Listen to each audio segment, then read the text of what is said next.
once I started to fully accept myself, that's when things just started to unfold at a rapid pace for me. I started my nonprofit. Then for my nonprofit, I was getting asked to be interviewed by my local news outlets to share my story.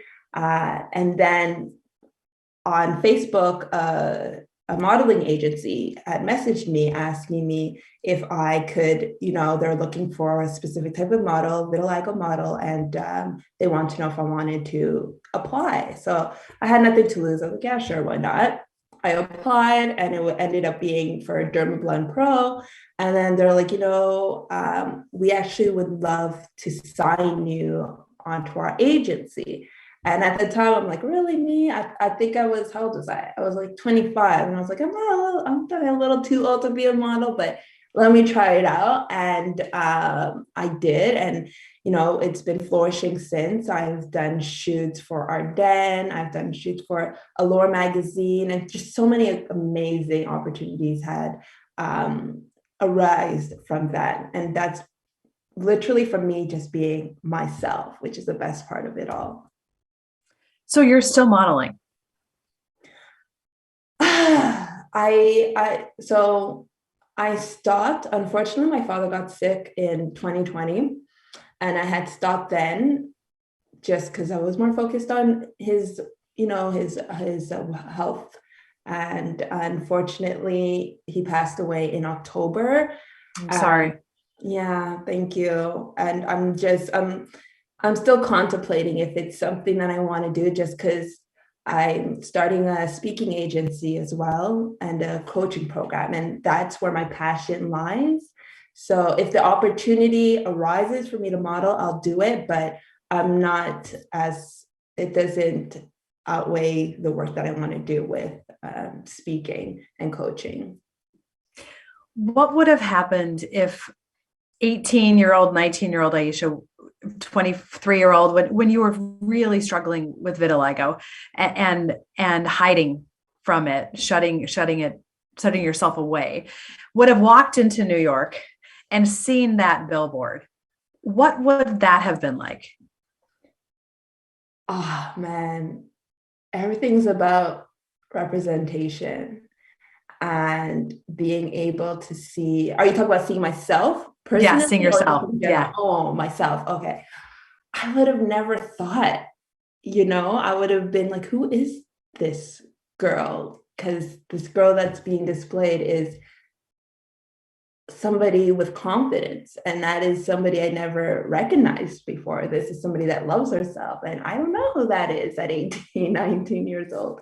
So it would be a moment to know I need to start working on myself. At 18, that's when the work would have started to come in. If I want to be like that, I need to start with working within.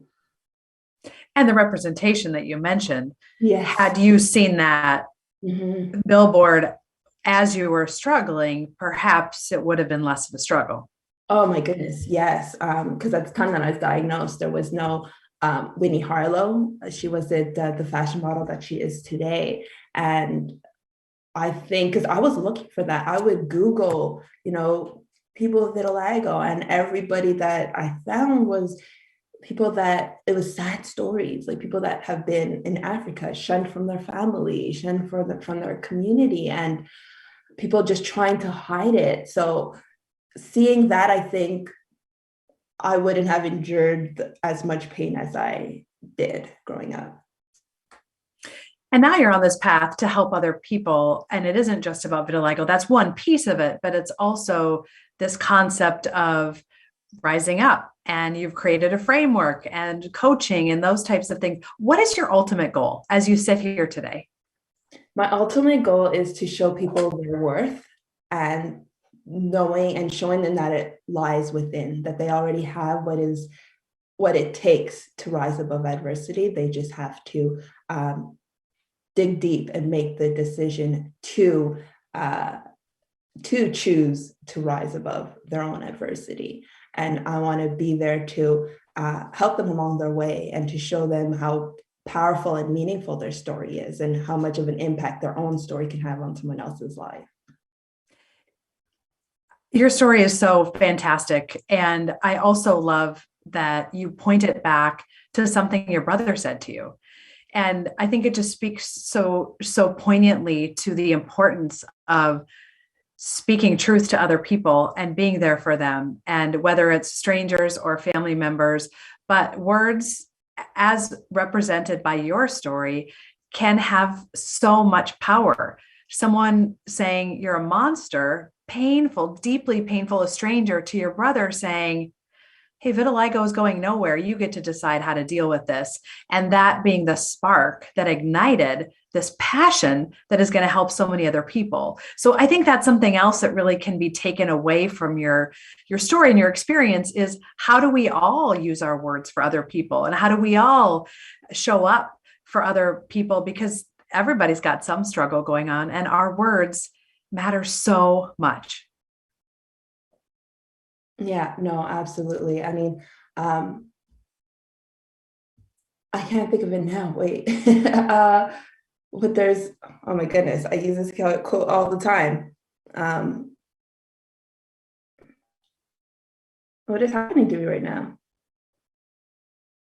It's one of what people would consider the cliche quotes, where it's be kind to, always be kind to others, because you never know what another person is going through.